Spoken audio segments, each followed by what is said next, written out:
नर्मदे हर। हमारे पास प्रश्न आए हैं दो चार कि नर्मदा परिक्रमा करने के बाद हम दंड और कमंडल का क्या करें। बहुत अच्छा प्रश्न है और इससे संबंधित और तीन चार प्रश्न आए हैं। दंड का स्वरूप कैसा होना चाहिए।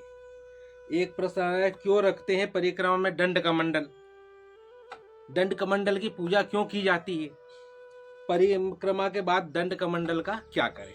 ये हमारे पास चार पांच प्रश्न आए हैं।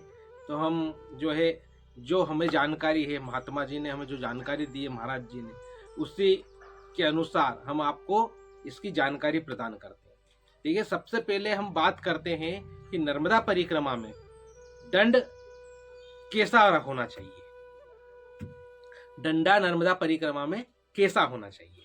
तो देखिए, दंड का स्वरूप कैसा होना चाहिए तो हम आपको बताते हैं कि जब आप नर्मदा परिक्रमा ओंकारेश्वर से उठाएंगे तो सबसे पहले तो आपको यही जानना चाहिए कि ओंकारेश्वर में गोमुख घाट, वहाँ पर दंड की कमंडल की कहीं दुकानें हमें मिलती हैं। अगर आप अमरकंटक से उठाते हैं वहाँ पे भी आपको मिल जाएगी। अब तो देखिए, हम आपको बताएं स्वरूप कैसा। तो दंड का स्वरूप हमेशा ऐसा होना चाहिए, क्योंकि हमें मार्गदर्शन किया था हमको महाराज जी ने। तो दंड का स्वरूप हमेशा यही होना चाहिए। ये बड़ा मजबूत होता है, अंदर से ठोस होता है। देखिए आप, इसमें ये इस प्रकार का छेद होता है ना, और ये नीचे जाकर और ये ठोस हो जाता है ऊपर से। अर्थात ये कहने का अर्थ ये ऊपर से हल्का और नीचे से ठोस। दूसरी बात ये है कि देखिए, नीचे से इसका साइज आप देखिए मोटा है ना, और ऊपर से देखिए आप ये पतला है। तो हमें जब नीचे से थोड़ा मोटा और ऊपर से हमें पतला रखना है। कारण क्या है कि ये ऊपर हमारा हाथ नहीं दुखता है, नीचे भारी रहता है, उठकर आगे बढ़ जाता है, और ऊपर हल्का रहता है, वजन नहीं रहता है, पतला रहता है, तो हमें हाथ नहीं दुखते हैं। देखिए, दूसरी बात कि हमें इसमें नीचे ऐसा लोहे का लगवा लेना चाहिए। आप चाहे तो ऊपर भी लगवा सकते हैं, पर नीचे लगवाना तो चाहिए ही सही। उसका कारण है कि हम जब चलते हैं तो ये नीचे से घिसाता है। देखिए, जैसे हमारा थोड़ा घिसा गया था, फिर तलवर गांव में हमें एक भक्त ने ये लगा के दिया था कि बाबा आप इसे लगवा लीजिए, नहीं तो जब का दंड है आधा हो जाएगा। तो हमेशा लोहे का नीचे इसमें लगवा ले, जैसे चलने पर जो दंड है वो हमारा घिसाएगा नहीं। अब देखिए, दंड हमें कितना बड़ा रहना चाहिए। हमने इसका आकार तो बता दिया, पर इसकी साइज क्या होना चाहिए। तो हमको महाराज जी ने बताया था कि दंड का साइज हमेशा जो कान तक आना चाहिए। जो दंड है वो हमेशा आपके कान तक आना चाहिए। आप छोटा दंड ना लें, क्योंकि हमने देखा है नर्मदा परिक्रमा कितने लोगों ने छोटा लिया, जिनके कमर तक आ रहा है।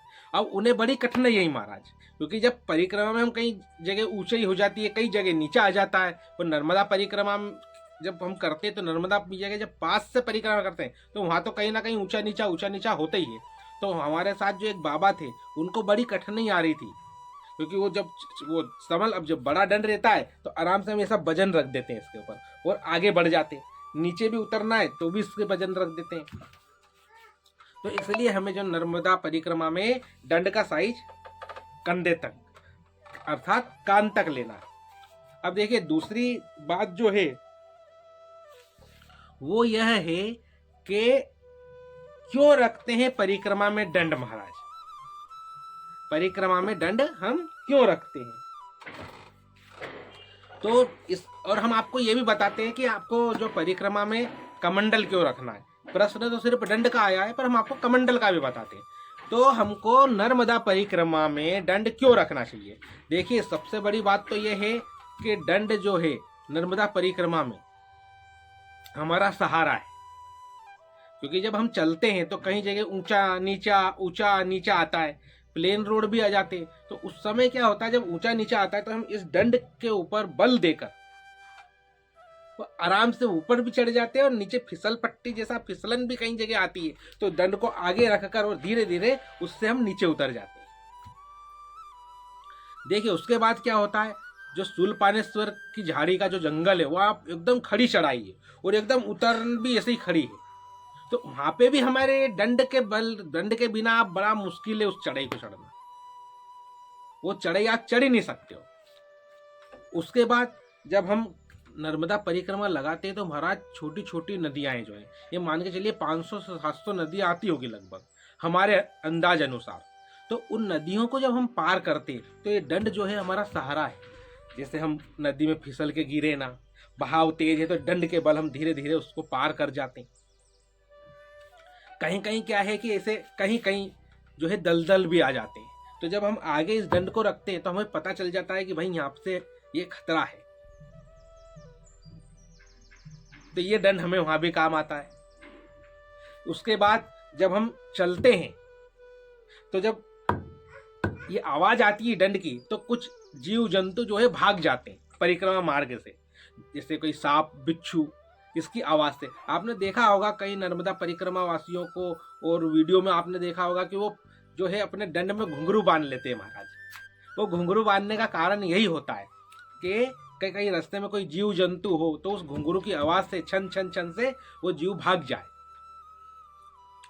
जैसे दूसरे एक और कारण है कि जैसे आप कहीं रात में सोए हैं, आप लेडीज हो जेंट्स हो कोई भी हो, चोर उचक्का आ गया, कहीं मंदिर में आपको सोना पड़ा, तो ये दंड आपके पास है तो ये आप हथियार का भी काम करता है। नर्मदा परिक्रमा लगाते समय हमारा वेशभूषा तो बिल्कुल साधुओं की ही रहती है, साधु ही रहते हैं उस समय हम तो। नीचे धोती सफेद पटका लपेटते, ऊपर पटका है ना, बाल बड़े बड़े हो जाते, तो उस समय क्या कुत्ते उन भूखने लग जाते हैं। कहीं परिक्रमा में 1-2 परिक्रमा से को तो कुत्तों ने काट भी लिया, तो उस समय दंड काम आता है, क्योंकि इस दंड को देखकर वो भाग जाते, आते नहीं है, भूखते भी हैं, तो इससे हम अपनी रक्षा कर सकते हैं। फिर नर्मदा परिक्रमा में कहीं जगह बंदर भी आते हैं, जैसे कहीं जगह जो है जो लंगूर रहते हैं, काले मुंह वाले, वो बहुत भयंकर रहते हैं, कई जंगलों में आ जाते हैं। आप अकेले चलते चलते परिक्रमा अकेले लगा रहे हैं, तो उस समय ये दंड को देखकर वो आपसे कहीं ना कहीं दूर हो जाते हैं। ऐसे इस प्रकार से कहीं जगह आपको ये दंड काम में आएगा। कहीं कारण है, तो जितने कारण हम बताएंगे तो वीडियो ज्यादा बड़ी हो जाएगी, इसलिए ये दंड आपको कहीं जगह आपको काम आएगा। आप नर्मदा परिक्रमा लगा रहे हैं तो आपको पता ही होगा, और अगर लगाने वाले हैं तो हमने आपको इतना शॉर्टकट में बता दिया है कि ये दंड रखना बहुत महत्वपूर्ण है। ये तो अपने सेफ्टी के हिसाब से, बाकी इसका शास्त्रोक्त भी कारण है कि क्यों रखा जाता है। देखिए वो हम अगले प्रश्न में देखते हैं। हाँ देखिए, ये कमंडल का हमने नहीं बताया आपको, ये कमंडल क्यों रखते हैं। ये कमंडल जो है जैसे अब तो परिक्रमा बड़ी आसान हो गई, देखो महाराज, नहीं तो पहले के समय आश्रम बहुत कम थे नर्मदा परिक्रमा में, तो कहीं से हमको जल पीना है तो हम हेडपंप पे से इसमें जल भर के रख लिया। पहले बॉटल वगैरह होती नहीं थी पानी की, अब तो पानी की प्लास्टिक की बॉटल हो गई है। पर नर्मदा मैया में प्लास्टिक की पानी की बॉटल नहीं रखना चाहिए, इससे पाप लगता है। तो एक कमंडल में हम जल भर सकते हैं। कहीं 5-5, 6-6 किलोमीटर जल की सुविधा नहीं है तो ये हमको प्यास बुझाता है। दूसरा कि नर्मदा परिक्रमा में हमको भिक्षा मांग कर पाना रहता है। अब तो आश्रम हो गए, तो कहीं जैसे भिक्षा मांगने के को लगा तो हम इसमें भिक्षा अपना ले सकते हैं। हम कहीं छाछ मिल रही है, कहीं दूध मिल रहा है, कहीं चाय मिल रही है, तो हम इसमें भी लेकर और हमारी पी सकते हैं। तो ये कमंडल भी हमको बहुत काम आता है। बाकी इसका शास्त्रोक्त कारण है वो भी हम आपको बताते हैं। अब प्रश्न आता है कि दंड कमंडल किसका स्वरूप है महाराज। देखिए बड़ा महत्वपूर्ण प्रश्न है, और कहीं लोगों के मन में, कहीं नहीं कुछ कुछ लोगों के मन में ये प्रश्न आता है, जैसे जो प्रश्न अभी किया है कि दंड और कमंडल किसका रूप होता है। तो ये जो दंड और कमंडल है, ये दंड जो है भगवान शिव का स्वरूप नर्मदा परिक्रमा में, और जो ये कमंडल है ये माँ गौरी, माँ भवानी, अन्नपूर्णा देवी का स्वरूप है, क्योंकि इसमें ही लेकर पाना है, इसमें ही जल पीना है, सारा कार्य हम इसी से करते हैं, इसलिए इसे अन्नपूर्णा का भी स्वरूप माना जाता है संतों के अनुसार। वो ये दंड को जो है भगवान श्री शंकर जी का ही स्वरूप माना जाता है, क्योंकि पूरे ये दंड के बल पर ही हम पूरी नर्मदा मैया की परिक्रमा लगाते हैं।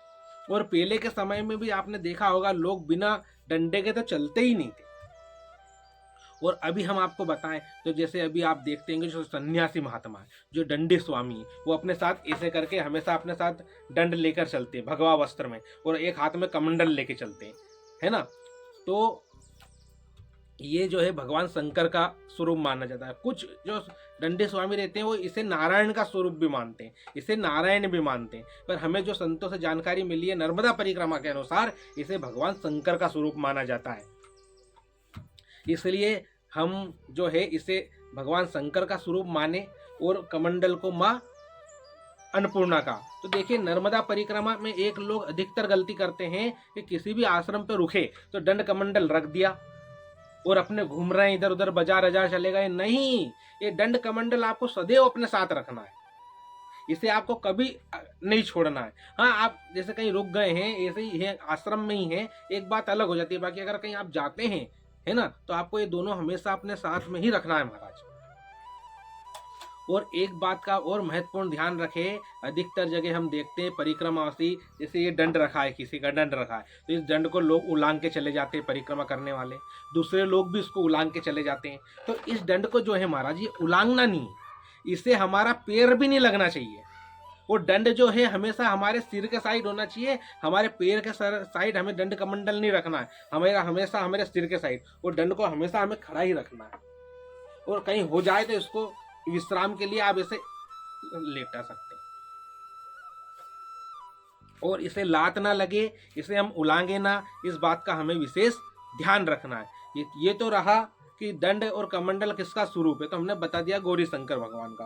अब एक प्रश्न आता है कि दंड कमंडल की पूजा क्यों की जाती है महाराज। तो देखिए दंड और कमंडल की पूजा क्यों की जाती है, तो उसके पहले तो हम आपको बता देते हैं कि जब आप नर्मदा परिक्रमा उठाते हो तो वहीं पर आपकी सबसे पहले दंड और कमंडल की पूजा कराते हैं। दंड को स्नान कराते हैं, कमंडल में जल भरवाते हैं, उसके बाद आपकी पूजा कराते हैं। तो वही नियम आपको पूरी परिक्रमा में करना है। कई लोगों को हमने देखा है, अधिकांश लोग तो दंड को स्नान कराते हैं सुबह शाम पूजा के पहले, पर कहीं लोग इस दंड को स्नान नहीं कराते हैं और कमंडल में भी जल नहीं भरते हैं, इसको भी स्नान नहीं कराते हैं। तो आप ध्यान रखें, नर्मदा मैया की सुबह शाम जो आप पूजा करते हैं उसमें आपको इन दोनों को स्नान कराकर इसमें जल भरकर ही आपको नर्मदा मैया के चित्रपट के पास रखकर और इसकी रोजाना आपको पूजा अर्चना करनी है। अब इसकी पूजा अर्चना क्यों करते हैं, उसका यही कारण है कि ये जो है भगवान शंकर का स्वरूप है और नर्मदा मैया जो है माँ भगवान शंकर की पुत्री है ना, और गौरी माता की पुत्री है। तो नर्मदा मैया के साथ हमेशा उनके माता पिता को इस स्वरूप में हम विराजमान करके रखते हैं और उनकी पूजा की जाती है। इसलिए संतों के मत अनुसार हम आपको बता रहे हैं कि इसलिए इनकी जो है पूजा करना चाहिए, है ना। अब एक प्रश्न जो आता है, परिक्रमा के बाद दंड और कमंडल का क्या करें। ये बड़ा महत्वपूर्ण प्रश्न है कि नर्मदा परिक्रमा के बाद हम दंड और कमंडल का क्या करें महाराज। तो देखिए ये जो दंड है, तो ये जो कमंडल है, ये पहली बात तो भगवान गौरी शंकर का स्वरूप है। अब ये दंड पूरी परिक्रमा आपको कराते हैं भगवान उसके स्वरूप में, दंड के स्वरूप में भगवान पूरी परिक्रमा आपको कराते हैं। जब ये आपको पूरी परिक्रमा कराते हैं तो इनको, ये हमारे भगवान भी है, तो इनको परिक्रमा के बाद महाराज इनको हमारे घर ले जाना है। हमारे घर पर इनको इस एक ऐसे स्थान पर रखना है जो पूजा का स्थान हो, है ना। क्यों? क्योंकि ये अपने आप में ही सिद्ध हो जाता है महाराज। क्योंकि एक तो ये नर्मदा मैया की पूरी परिक्रमा लगा लेते हैं, है ना। दूसरा बात ये है कि ये आप इनकी रोज पूजा अर्चना करते हो, है ना, ये भी आपके साथ नर्मदा मैया में स्नान करके ये सिद्ध हो जाते हैं। अब ये जानकारी आप किसी ऐसे महात्मा से लेंगे तो आपको कहीं या तो हम इसकी पूरी अगली वीडियो आपको बनाएंगे और उसके बारे में पूरी बताएंगे, ये सिद्ध भी हो जाता है महाराज उस दौरान।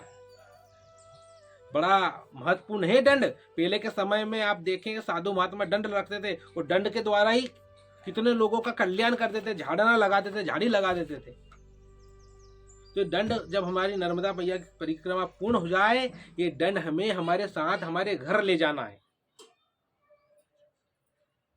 और ये जो कमंडल है, ये भगवान ये जो है जोड़ी है ना, तो इन्हें भी हमारे साथ ले जाना है और पूजा स्थान पे इसमें हम नर्मदा मैया का जल भर कर रखें। हम बता रहे हैं आपको, आपने घर में कभी जो है अन्नपूर्णा देवी की कृपा सदैव आपके ऊपर बनी रहेगी और आपके घर में कभी नेगेटिविटी वगैरह ये भी नहीं आएगी। और उसके बाद बहुत इसका है, हम आपके पूरा इसके एक सब्जेक्ट के ऊपर, इसके ऊपर पूरी एक वीडियो अलग से बनाएंगे किसका और क्या क्या फायदा है हमारे घर में रखने से। पर हमें इससे हमारे साथ हमारे घर ले जाना है और पूजा स्थान में दंड कमंडल को रखना है। तो आज संक्षिप्त में हमने आपको इस प्रश्न जो आपने किए थे 5, इसके उत्तर नर्मदा मैया की कृपा से हमने देने का प्रयास किया। जैसे हमने संतों के मुख से सुना वैसा हमने आपको उत्तर दिया। अब आपको ये प्रश्न के उत्तर से आप कितने संतुष्ट हैं, आपको ये पूरी वीडियो कैसी लगी हमारी, आप हमें कमेंट बॉक्स में जरूर जरूर बोलें। और नहीं तो नर्मदे हर तो लिखे, जिससे हमारा हौसला बढ़े और भी कई प्रकार की परिक्रमा से संबंधित जानकारी हम आपको दें। और आपके मन में जो भी प्रश्न हो आप हमें कमेंट में अवश्य करें, हम उसका उत्तर देने का पूरा प्रयास करेंगे।